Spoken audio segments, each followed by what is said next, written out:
Hi, I'm Marty Grizzanti, and this is the Marty Grizzanti Show. As a full-time real estate investor and business owner, I have a real fascination of finding the key principles for business success and personal development. This show is a reflection of my personal mission to find out what truly makes somebody successful in business and in life. We will find tools and tactics that they've used to reach those levels.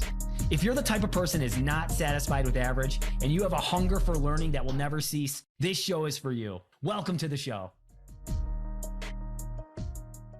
Let's see here, man. We got a cool thing today. We wanted to share about just tips and tricks and stuff that we've been learning recently. We always try to keep things in that you can put in application today, right? That's kind of one of the key things. We don't want to just play around and talk about something that's working from 20 years ago. We want to talk about what are we doing today in our strategies. Some of them are the same. Some of them are just tweaking what we already do, right? Yeah. And adjusting some things. So we have a lot of cool stuff to share. So today we're basically going over strategies, tips, and best practices for real estate investing, which is a huge topic in itself. So here's my question. What is something in the last month that in your guys' growth with you and Matt, are you saying, you know what, we need to add this to our best practices? We haven't been doing, maybe it's with your rental properties or with your tenants or following up with some notes that you have or something. What is like a best practice that you guys are going, we need to start doing this. This is something we're putting into play today. I'll give you a perfect example, and it happened today. So asking for help is a really good practice, honestly. Okay. And I think there's a way of doing it, though, where it's sincere and it's also coming from a professional to a professional, right? And it's not give me help because I'm helpless. It's I have a problem that I know that you faced before, advanced investor. Here's my problem. Have you ever had something similar to this? And what did you do? Right? So, it's not a generic thing when people go, hey, I want to get in real estate, help me. That is a lot to throw at someone. Now, what is it that you're looking to do, Gabe? What is it? Well, I'm buying a single family house. Where do I get funding? Okay, cool. I can help you with that. I know exactly I know exactly what that's like. And I've had that problem. Here's how I do it. Or, hey, I'm looking for deal flow and I'm just not able to, what are some tools and tactics I can do, Marty? Well, number one, do you have an agent that's sending you deals weekly? That's sending you listings that are, maybe expired listings or been on the market for longer than 14, 20, 30 days? That, again, a specific problem that you can face. Now, my problem today was we're buying these USDA rural type properties, and there's very small amount of people that are doing this. So I've been on the phone trying to contact this operator whose level's above currently that's doing it, not getting a return phone call. So what I did is I just showed up at the office and guess what? I got a phone call right after because what does that show you? Right. I'm serious. Right. I'm very serious. So, I'm not saying show up at people's houses, but look, I honestly think there's a lot of value if you were to show up at people's offices that you admire. You might not get the time right then and there, but you can set an appointment. Right. No one's doing that. Yeah. No one's doing that, right? Yeah. And I bet you out of 10 of those people that you talk to, because they all started probably very similar, hungry, trying to make it, I guarantee you at least 75% of those people would take the time and meet with you, probably right then and there. And the other, just one, wouldn't give you the time or day. But I like those odds, Gabe. Right. Right. And that's one of the things that I really enjoy about you is that you think about this stuff quite often as like, it's kind of a no-brainer. Do you think that the reason why people don't what do you think is one of the catalysts or one of the major things why people don't do stuff like that? You think it's like pride or arrogance or just nervousness, or they're just flat out scared of going, man, I don't want to get a door shut in my face? Or is it just, they just don't know how, or that it actually still works? Yeah, it's probably a couple things. It probably is pride, right? You don't want to admit that you don't know how to do this. And what that does is it makes you just not do anything. I'm the complete opposite. I always say, you want to look like a fool. I'll walk right Right. into an office and I might look silly. Don't care. How you doing, everybody? I'm Marty. Who's the captain of the ship here? Is Ben here? Is Ben here? I got to talk to Ben. I've been trying to get in touch with Ben. Again, I know that's very That so happens. diff. I know that's very difficult for a lot of folks, Right. but it comes down to your level of urgency. I know I have, if I'm lucky, 60 summers left. Okay. I got 60 summers left. I'm 34. I don't care. Number one, I want the information. I have unbelievable belief in myself. So we're going to get crazy here, but you really need to have confidence in order to do that. And the way you get confidence is by, hey, I did my research. I know what I'm talking about. And now I'm okay now to walk in and deliver that message of, here's my problem and can you help me? Or here's my problem. Did you ever have a similar problem? And if you did, what was your solution? Yeah, but it really just comes down to, Gabe, is urgency. I got a lot of urgency. I don't know if you can necessarily teach that. I don't know. I don't necessarily know if that comes natural to people or not. But I do believe that the three things that are that can tell somebody if they're going to be successful is that they're curious.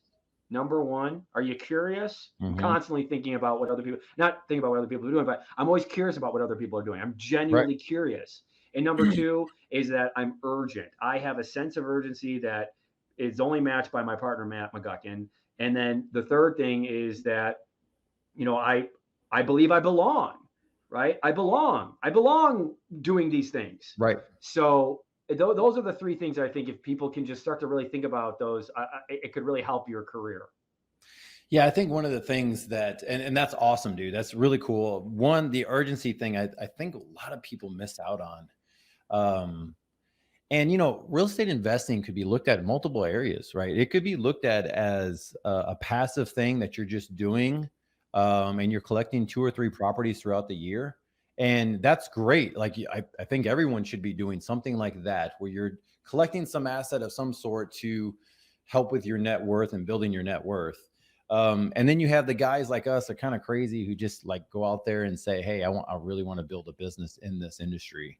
And you really do have to have a sense of urgency, because the things that we don't see is the stuff that is the timeline killers, right?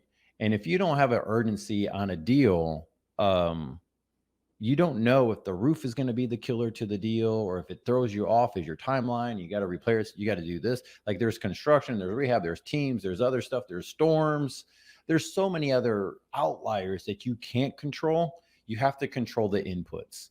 And what's interesting is that, like, people have different views towards this, Marty. I don't understand, but for me, I'm just going, if I could just wake up, have great energy, and work on my inputs, and my inputs eventually, like, who knows how that's going to be, whether you go into 10 doors and you're knocking on doors and you're saying hi to people and you're meeting the attorneys and the lawyers and a financial person, you're going to the banks. I mean, I think one of the things that people miss out on is, and this is a cool tip, is like, go into a bank. Just go into a bank and go, hey, this is my first deal. I'm just trying to figure out who does stuff like this. Yeah, I love that.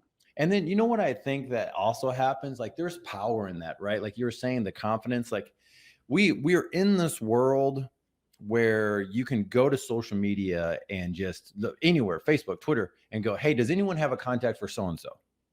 Beautiful. I think you should do that, by the way. Yep. But there's this other outlier that you carry, that I know I carry, that we've spent time going, but if that doesn't work, I don't mind showing up to do the work. Like, I don't mind going, like, if I don't have to go to Facebook to find my stuff, or go to Twitter or whatever. Like, I'm going to go figure this thing out. Right. And I think that's the outlier part. The difference between, like, what you guys have accomplished and what we have accomplished is just making that extra effort. And I don't know how how you can bottle it up with anyone besides saying you have to go and figure this stuff out. Well, to your point, Gabe, we just got a comment here about showing up to a bank, right? Walking in. And it says, for those who are just listening, but the comment was, we love when potential clients needing a loan come by. We do traditional and private lending. It gives us a chance to show our office and show that we're legitimate. They want you too. They want to talk with you. They want to network with you, these folks. And it's a really great way of showing that you're real. That builds confidence, that you had the confidence to walk in. And now you're building a relationship, and that person might not be able to help you, but they could point you in the right direction. I think that's important. And the other thing that you said is, what you can control your inputs. The really only things you can control, honestly, there's two things you can control, and that's your activity and your attitude. That's it. If you high energy, I know people are like, well, I don't have it. Well, you get it. Figure it out. Find something. Yeah, find something of why you need to get it going, and your activity. And how you can get a better attitude is having better activity, right? Yeah. If you're in the dumps, you can work you can make dials and call through and get into a better attitude. You really can. If I'm ever feeling like I'm just a little sluggish, I'm getting on the phone. I do my 10 calls, and I'm like, wow, I feel better. Or I go to the gym. Difference. It makes so much of a difference. I don't even know how to quantify. And I know that you and I we tend to be leaning more towards the go-getter, the person who's out there just wanting to make stuff happen. We tend not to lean towards the analytic mindset type person. We lean toward, and guys, look, there's plenty of entrepreneurs in real estate investing that lean towards that. Perfectly fine. And I totally understand. But by far, most people change their attitudes by being in connection with other people. When we used to we put 200 people in a room, even the people in the corners, we would get to go and talk to other people, and then didn't want to talk to anyone. And come on, let me meet you. Let me have you meet somebody. And there was like this energy that would happen. And it's funny because that guy or that lady that was more of a introverted type person, that they might have 5 or 7 houses and they want to connect more. Next thing you know, they're leaving the meetings going, I felt so great leaving that meeting. It was so good. They call me the next day or whatever might happen. And I'm going, really? Did anything come out of it? Not yet. But it was just great to connect with somebody. And it was great to build that relationship. And man, that's just good business. Yep. And, we're kind of talking about business skills, but guys, this is so key. If you're going to do real estate investing, pounding the phones one way or the other. We've been pivoting more towards commercial assets, and man, it's a lot of phone pounding. It's no different than single family assets where you're talking to hundreds of sellers or realtors or agents. Yeah. You're talking to realtors and you want to get them on the phone, figure out your script, talk to them. A friend of mine was talking about raising money, Marty, and a guy that and he goes, hey, what do you think about this script? I'm like, that sounds beautiful. Now use it everywhere you go. And it was just simple, like I put my friend's money to work on assets with great returns, something like that. And I was like, great, now use it. And then he's like, man, I just used it and it's crazy to hear people's responses. Yeah. Right. But it's that momentum of keeping that going. Yeah, I think that's exactly it. I think it's momentum. You got to figure out a way to get that momentum going. And that's for everybody. That's whether you're doing 1 deal a year or 100 deals a year. You got to get momentum, and you can do that, I believe, like you said, through a connection. And it's being uncomfortable maybe to go outside and schedule that lunch. And by the way, if you ever go out to lunch, pay for it. Okay. I don't care if you can do it or not, just pay for it. It goes a long way, and right. you'll build up the goodwill, and you'll feel better about it. If someone's wondering who to pay, you're paying. You should pay every time. The other thing is to remember, and this is just a skill that I need to constantly remember, is remembering, did I engage my process today? Right? Did I engage my process today? If I did, then amazing. Right? So whatever. What does that look like? What does that look like? So our process is really, did I do my outreach? Okay. Because I can't control if a seller says yes or no. I can't control if a broker wants to, send me something or meet with me or, give me the time or day, right, on a specific deal. I can't control that, but I can control if I did my outreach. I can control if my attitude when I was talking to them was on point. I can control if I was really listening to the seller or to my, investors on what they really are looking for when they are wanting to invest in a deal with us, right? So I don't look at, like for instance, the score is going to take care of itself. I always say that, look at I always, that book was amazing. The score will take care of itself. I can't remember. I think it's literally that title. Yeah, look that up. But that's really it. The process is, I got a certain amount of calls I got to do. I got a certain amount of activity I want to take, which is, I got my mailers going. Did I do my follow-ups on these certain people? Did I, for right now, because as we're scaling, we have a team of sales reps. Did I get them going? Did I make them feel like they are the most important part of the company? Okay, a little tip, guys, for those who do have a virtual assistant, you got to let them know that they are the most critical aspect of your company. They are literally the baton. They are the first handshake of your, of your organization. And so the people that maybe just kind of try to churn and burn these virtual assistants that are doing maybe calling for you or prospecting, you got to remind them that they are the most important part of your company, because they're the ones that are going to introduce your company to that seller or to that agent or to that whoever, right, to that investor. So those are the processes, that a little bit of the processes that we do. And, I think that's important. I think it's also important to take care of yourself, health wise, a workout in, a breathing exercise. They're all linked together, but that's what we focus on. I was curious because we've talked a little bit, you and I, we've off camera and off the show on, what are your new strategies that you're trying to implement for, the next 6 months of the 2023. We only got 6 months left, right? Yeah, so that's one of the strategies. I have everywhere a timeline of what we do. And that's one of the things that we've been doing differently. So it's one thing to say I'm urgent. It's another thing to hold yourself accountable to the urgency. So I'll say that again, because that's helped me, is like, I've always saw myself as an urgent person, like, let's just go. But I think what happens is we can get ourselves caught up in a doer mindset. Let's just get stuff done. Let's go. I don't have any time to waste. And what it has done is helped me by putting timelines on it in a different manner, has helped me really to get rid of stuff that I don't need, like fillers in our day. And then realizing that, hey, you know what? Sometimes the fillers just needs to be you doing your own thing for the time period. Like working 12 hours a day all the time straight isn't good. Okay. But working maybe a 12-hour day and you have these other gaps that are designated for different stuff in your day. And you got I got a kid time in between there, and it's summertime. So the kids are in the other room and I'm like, hey guys, lunchtime, we're going to go in the backyard and hang out. Let's go grab lunch, blah, blah, blah.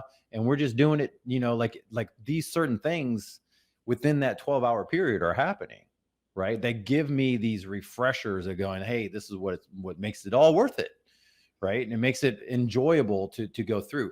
One of the things I want to say, though, in the last 3 weeks is the book, 10X is easier than 2X. It is by far the biggest thing that has changed my life. I advise everybody to listen to it. We need to find the link, dude, and let's put it on there while I'm kind of explaining it. But at the end of the day, it's like this. This isn't the Grant Cardone 10X. There are 10X. There are things that you're doing that is limiting you from making a quantum leap in your life. And oftentimes that's 80% of your skill set or your level or whatever you're doing or your outputs. And so when we look at these outputs, it's helped me to realize I got all these outputs that I'm doing in real estate. It's been great. I love it. But what is something that I can do in my real estate business today in investing where I can eliminate 80% of it and just focus on the 20%? And that has helped me to learn how to JV partner with people differently, to look at different types of strategies and real estate strategies. So if you're a beginner or you just have a few properties, one of the things would be, okay, how do I get to maybe 10 houses? Okay. And what do I need to get rid of? Sometimes it's limiting beliefs, right? That you need to really get rid of, going, okay, from me to 10X, I need to get rid of this other stuff. And that is stuff that we've been applying today, even this very moment. I mean, I just got off a phone call with another guy that we're going to JV partner with on some pretty big transactions. And we're talking about it. Okay, how do we see 12 months down the line and how we're going to 10X? Like, we can do normal. What does normal look like? It looks like this. Okay, what is going to the next level? All right. And the question that we have is, then what do we have to get rid of? Right? What is the thing? What is maybe an old mindset or old thought process or stuff that I'm doing throughout my workday that just will not produce what I think it's going to produce? And I've been there. I think a lot of us get there, right? Of just going, I think I'm going to eventually get there. You end up 6 months down the line, 12 months, and you're going, man, that didn't work. Right? Yeah, and it's scary to do that too, by the way. It's scary to give up that, because I'm reading that same book right now. Gabe and I are in similar, masterminds. And so that book has come up in one of ours, and it's really been a very fun, insightful read. And, it's really a tough thing to cut what is bringing in, the majority of your, let's say your money, and it's what your majority of your focus on. But for us, it's like, okay, we know that 20% of our business right now, probably lower than that, about 10% is commercial, but it's got the highest payback, it's got the highest rewards, and it's going to be a work in progress. I don't think people should just cut it right away. Right. But I do believe they should see the fruits of that 10%. And once they know that, man, that's really where I got to be, this other stuff is just my busy stuff. That just, for instance, for us, that was property management. And we 10X by hiring a bookkeeper and a property manager, because that was a lot more than we thought we could do. Good. Yeah, there was a lot more than we thought we could do, but we were able to do it. And it's been one of the best things we've ever done. Right. Same thing with hiring our first employee. We went from, 0 to 3, and that felt like 10X because, there's payroll, there's 401ks, right? There's a lot involved with that. But right. Now we don't have to scramble to find a contractor. We got our team. We got real people who are really, really good at what they are doing, and they want to continue to do that, and they want to do that with us. And that's a beautiful thing. Right. So, yeah, I think it takes a leap of faith. And one of the quotes that has always helped me when I think people are thinking about taking a leap of faith of buying that first rental or buying that first flip, or, maybe going up and going bigger, is that if you do leap and you're paranoid, got to have a little paranoia, a net will appear. I really believe that. If you do take that leap of faith, a net will appear. And Gabe, I feel it. It just can't be wrong. You can't go wrong. You're going to get something from it, whether it's going to be a giant profit or a giant learning lesson. Those are both fantastic things to have. Right.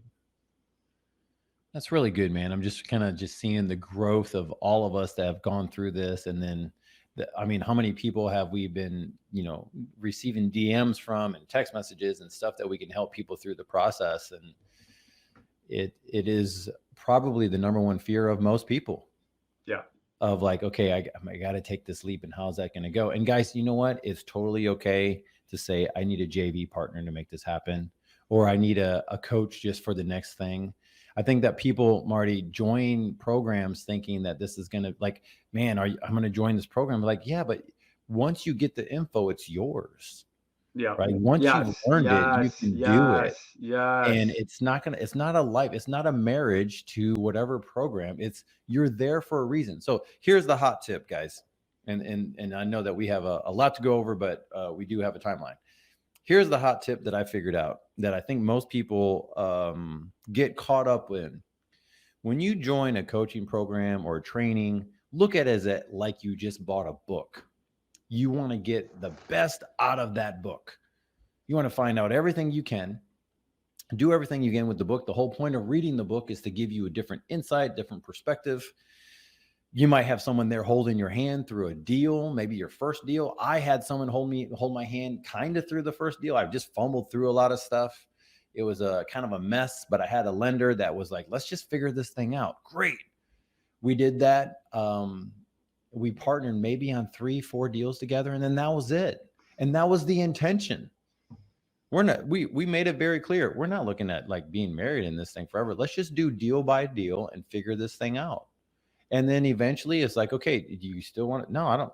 She went to go do something else, and I was out doing something. I was like, I want to go in this direction. Perfect. And I think that some people join different things, Marty, thinking that it needs to be a marriage. And really, you need to go in there with the perspective of going, even if there's only 10%, which I doubt, but even if there's only 10% of great stuff in here, I'm going to get it. I'm going to dig that thing out.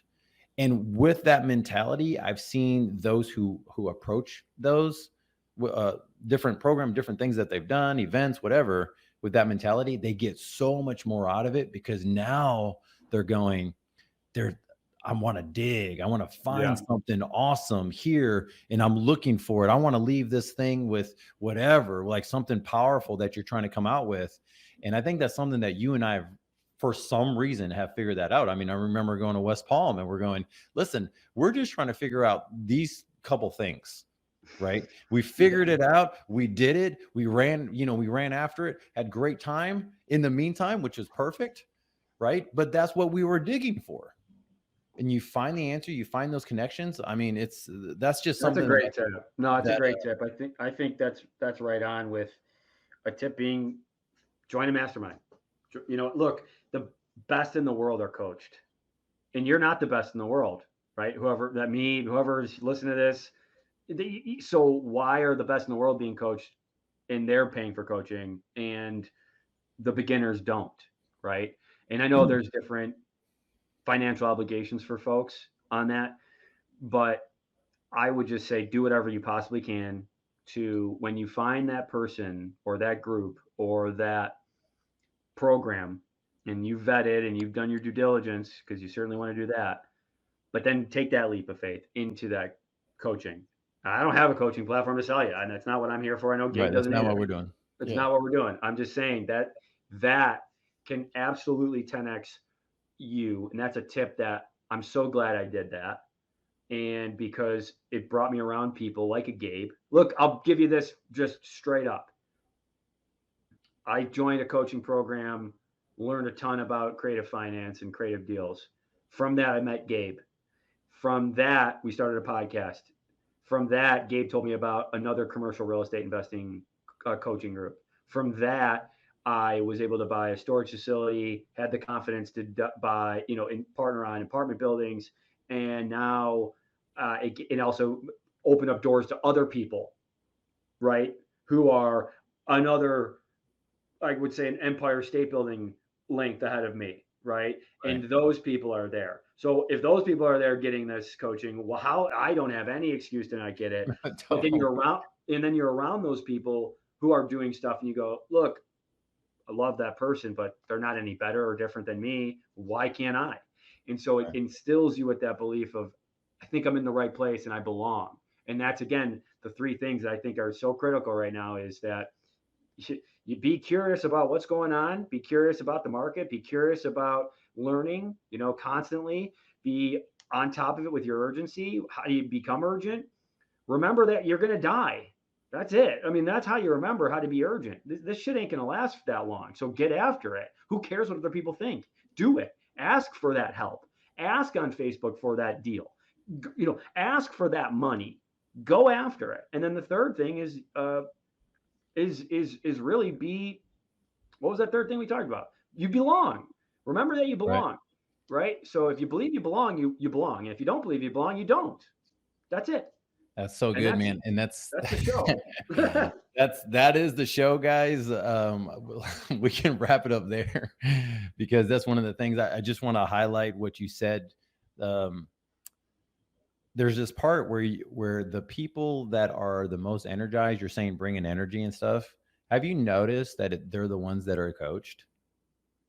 Of course. They're the ones that are Shocking. coached. They are the ones that are saying, hey, listen, I'm going to someone to get coached, mental coach, spiritually coached, financially coached, business coached, real estate coached, you name it.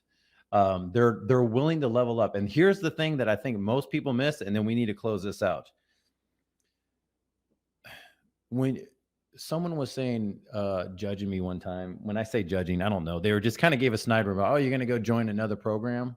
And I'm going, listen, the reason why I like doing that is because I like to be around other people that are putting value on their education just as much as me, because they got to pay the same amount. And in that group, there might be some that might be tire kickers. I'm not really sure if this is my group or not. But if you're around it long enough, you'll find the people that are the go-getters within that group of people that are saying, I spent this money. Yeah, you spent the money. Let's do this. Right. So how else are you going to know and collapse time around the 5 people that you're around the most? Right. It sounds like a really long process. You're going to have to get really lucky. Marty got super lucky with Matt, but that was from before this business even started. Right. It's not easy to do. And so one of the coolest ways is just to go in and connect with other people. And it's not just going to a networking event. You're going to have to go and find those people that are going to help you level up. Thank you for tuning into the Marty Grizzanti Show. If you're listening on Apple Podcast, leave us an honest rating and review. If you're on Spotify, make sure you follow us for weekly episodes.